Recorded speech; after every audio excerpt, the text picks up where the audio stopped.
The wrench slipped from his hand, clattering across the steel floor. Every officer's head turned.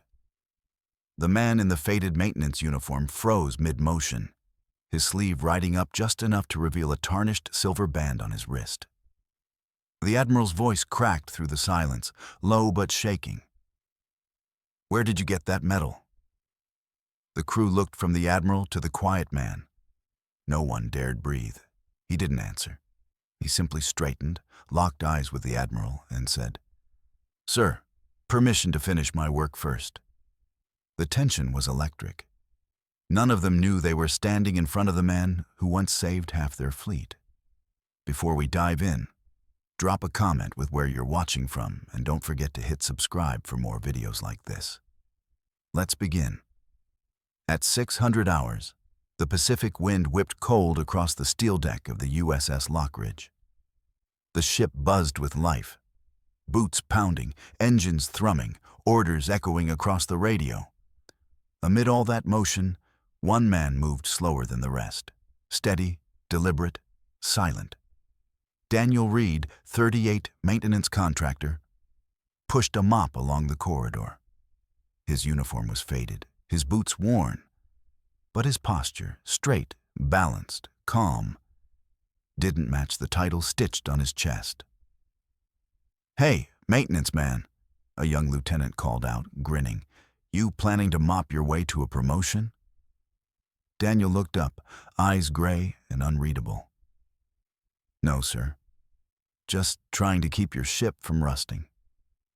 The room chuckled. He didn't. He wasn't there for attention. He wasn't even there for the paycheck. There was something deeper in the way he moved, like every sound of the ship spoke to him. Every valve, every hum, every vibration told a story only he could understand. That morning, chaos struck. A sudden power surge tripped the lower deck systems. Sparks flew, alarms screamed. While everyone scrambled for safety, Daniel dropped the mop, grabbed a wrench, and sprinted into the smoke-filled maintenance bay. Inside, wires hissed and snapped like snakes. Steam billowed. He found the burst conduit, cut the power manually, and rerouted the line. Barely in time to stop a fire from reaching the reactor junction. By the time others arrived, it was done. Commander Ellis glared at him. "You could have been killed. You're not authorized to touch reactor equipment." Daniel wiped the soot from his face, voice even. "Sir, authorization wouldn't matter much if this whole deck went up." The crew watched, speechless. There was no arrogance in his tone, just cold logic, the kind that comes from experience earned the hard way.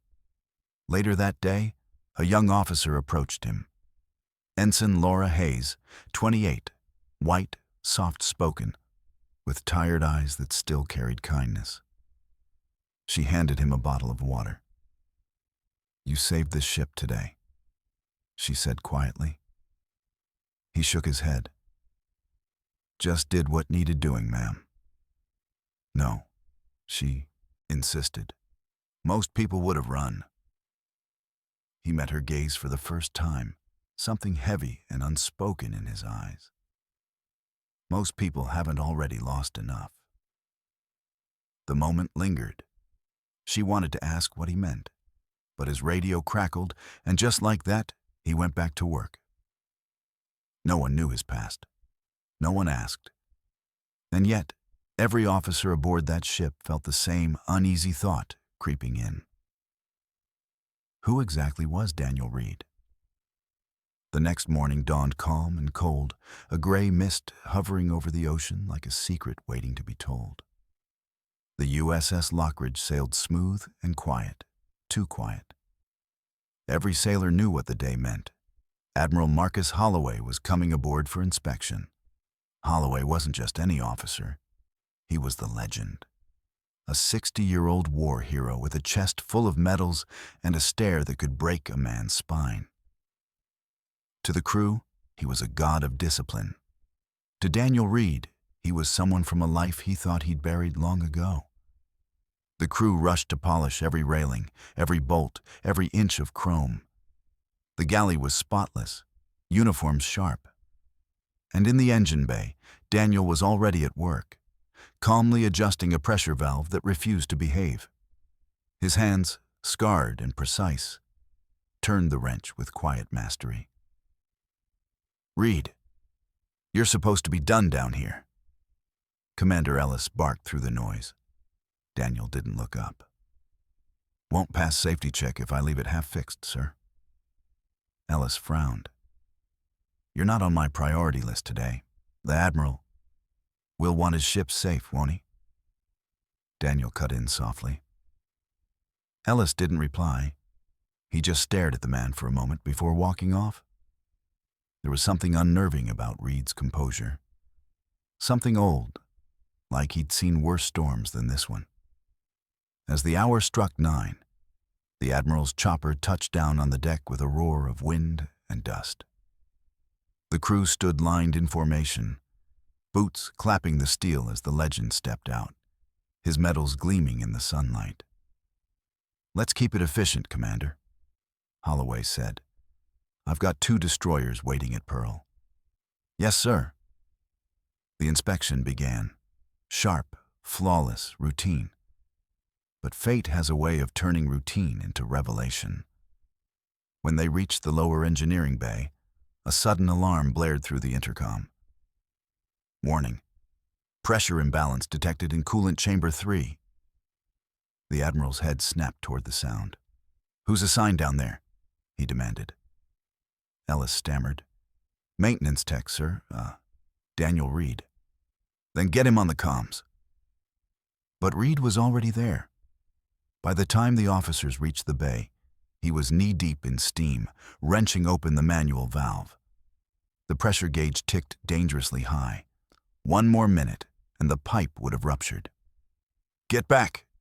Ellis shouted. "You'll burn alive!" Daniel didn't flinch. His hand wrapped tight around the wheel, muscles straining, face soaked in sweat. With a grunt, he forced the valve shut, the needle dropping just in time. The room hissed, then fell silent. He exhaled once, steady, and stepped back. That's when it happened. His sleeve caught on the jagged pipe, tearing up to his forearm. And there, glinting faintly under the lights, was a silver wristband, old and worn, etched with an eagle crest and the words, "CMC Valor Unit 9. The Admiral froze. His voice dropped low. "Where did you get that?" Daniel blinked, confused. "Sir? That medal." Holloway stepped forward, eyes wide with disbelief. "Those were only issued to 9 men, 9, and only 3 made it home." The entire crew fell silent. You could hear the hum of the lights, the drip of water from the pipes. Daniel's face didn't move, but something flickered in his gaze. Pain, memory, maybe guilt. "I was told Unit 9 was lost during Operation Nightfire," the Admiral continued. His voice trembled slightly, as if trying to reconcile the impossible. "You're telling me you were there?" Daniel's jaw tightened. He turned away, picking up his wrench again. "With respect, Admiral, those records were classified for a reason." But Holloway wasn't letting go. He took another step. "Sergeant Reed?" The name hit the room like an explosion.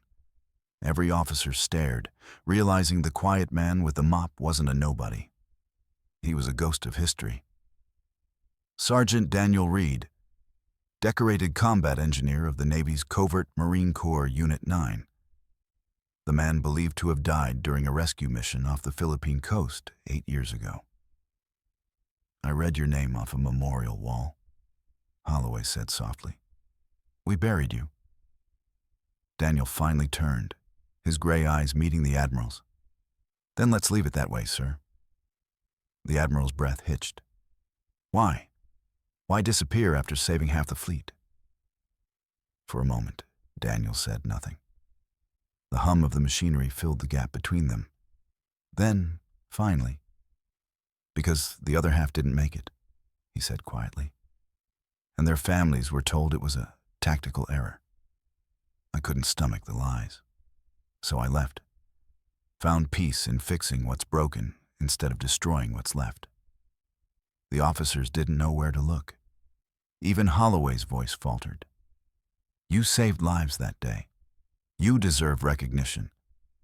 I don't want recognition. Daniel interrupted, his tone calm but edged with exhaustion. I want quiet, that's all. The silence that followed felt heavy. The Admiral studied him for a long time, his authority melting into something human. Finally, he nodded slowly.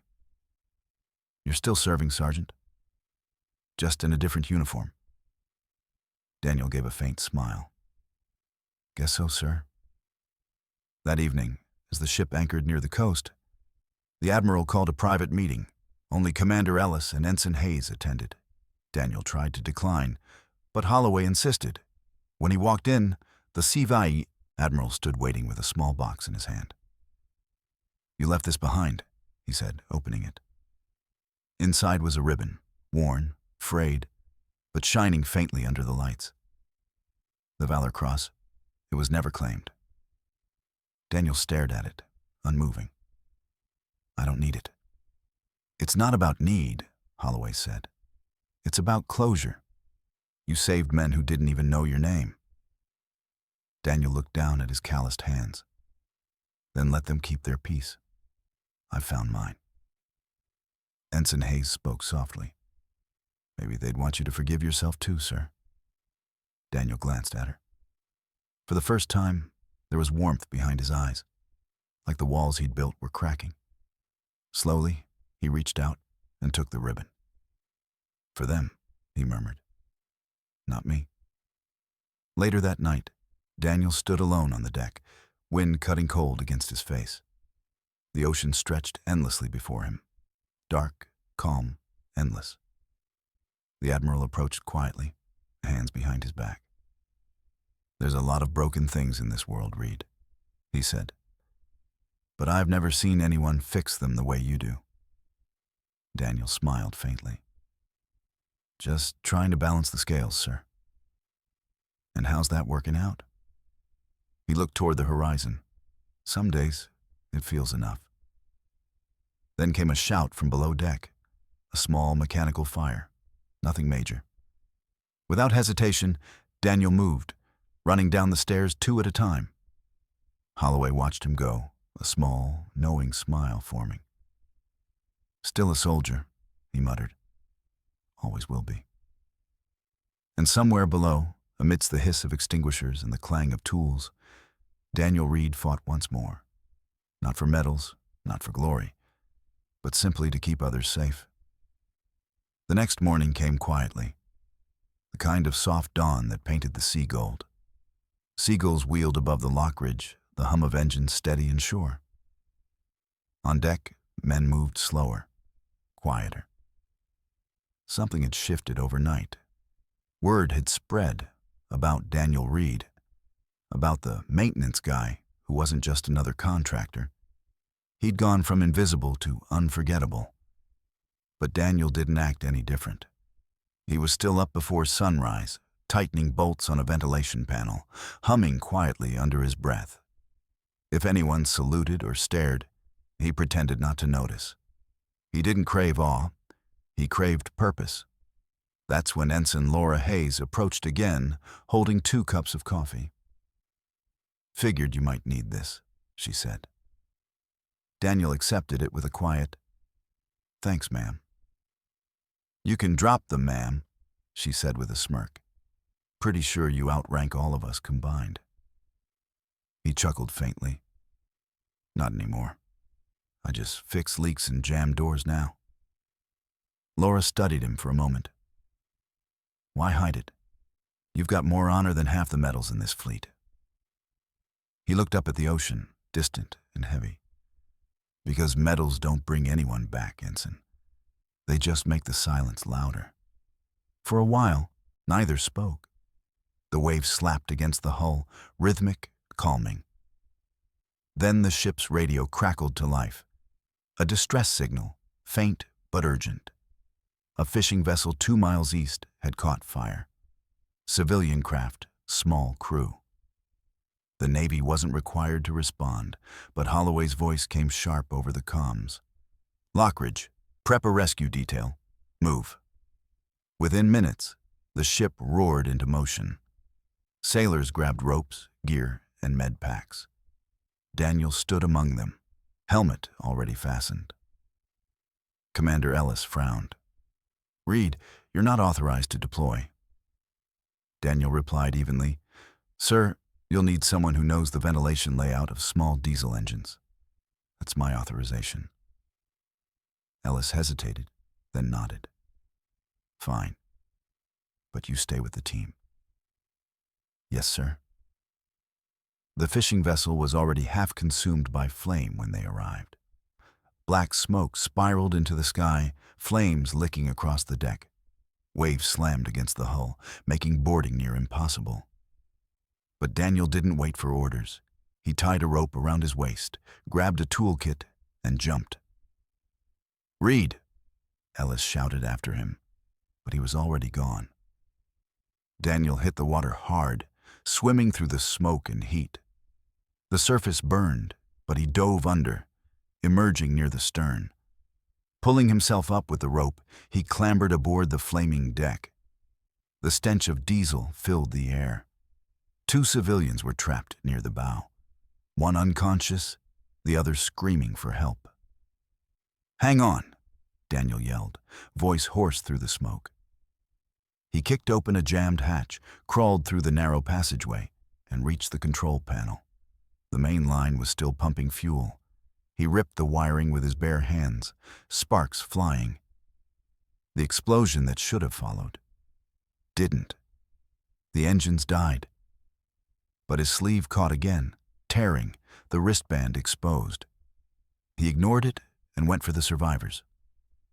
The younger one, a boy no older than 19, was coughing violently, eyes wild with panic. "You're going to be all right," Daniel said, hauling him up. "Where's your father?" The boy pointed weakly toward the other man, pinned under debris. Daniel's heart pounded. The flames were eating their way closer. He wedged a broken pipe under the beam and heaved with all his strength. Metal screeched. The beam shifted just enough. He dragged the older man free, fire biting at his back. The skin on his arm blistered, but he didn't stop until both men were overboard and secured to the rescue line. By the time he climbed back onto the Lockridge, his uniform was scorched, his hair damp with seawater and ash. The Admiral himself was waiting at the rail. "Reed," Holloway said, voice rough. "You just saved 2 civilians you didn't even know." Daniel nodded tiredly. "Fire doesn't care who it takes, sir." Holloway stared at him for a moment, then did something no one expected. He saluted. The entire deck froze. Then, one by one, every officer followed suit. Daniel stood there, bewildered, the silver metal glinting faintly in the morning sun. "You don't have to do that," he murmured. The Admiral replied quietly, "Maybe not. But we should have done it a long time ago." That night, the crew gathered in the mess hall. It wasn't official. It just happened. Someone brought coffee, someone else brought a guitar. Even Holloway showed up, sitting beside the younger sailors like he belonged there. Laura handed Daniel a small folded envelope. "Someone on the rescued vessel asked me to give you this." Inside was a note, handwritten and smudged with salt water. "You don't know me, but you saved my father's life. He's all I have left. If you ever need anything, a place to stay, a meal, a friend, you'll find one in us. Thank you." Daniel stared at the words for a long time. His fingers trembled slightly as he folded it back. "You okay?" Laura asked softly. He exhaled. "Yeah, just been a while since someone said thank you and meant it." Holloway's deep voice carried from across the room. You've been running from ghosts, Reed. Maybe it's time to let them go. Daniel turned. And what if I can't? Then let us carry a few of them with you. The room went quiet, but the silence wasn't heavy this time. It was warm, healing. Daniel smiled faintly. You always were good at orders, Admiral. Holloway grinned. And you were always terrible at following them. The men laughed, and the tension that had weighed on the ship for days finally lifted. The next morning, Daniel stood on the deck again, the sun rising over the endless Pacific. The silver wristband caught the light, gleaming bright against his scarred skin. Laura walked up beside him. What'll you do now? He watched the horizon. Keep working. There's always something broken that needs fixing. She smiled. You really can't sit still, can you? He glanced at her, eyes soft. Not when there's good left to protect. At that moment, a young recruit approached nervously. Sir, Mr. Reed, my dad was in the Navy. He used to tell me stories about Valor Unit 9. Said those guys were heroes. I just wanted to say, it's an honor. Daniel hesitated, then put a hand on the boy's shoulder. Heroes are the ones who come home and keep living right. You make sure you do that. The boy nodded, his eyes shining. As the ship cut through the waves, Daniel turned his face to the wind. For the first time in years, the air didn't feel heavy. It felt clean. He thought of the men he'd lost, the lives he'd saved, the strangers he'd helped. Maybe redemption wasn't about erasing the past. Maybe it was about honoring it, one act of kindness at a time. The intercom buzzed. Maintenance to deck 4, vent leak detected.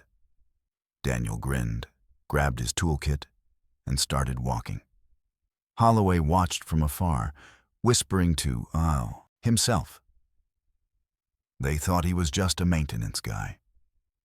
But the truth? He's the kind of man the Navy builds legends around. And as Daniel disappeared below deck, the morning sun spilled across the ocean, bright, fierce, alive. Just like the man who finally found peace by serving quietly, humbly, and without expecting anything in return. Because sometimes, the greatest heroes aren't the ones saluted on stage, but the ones still fixing the world when no one's watching.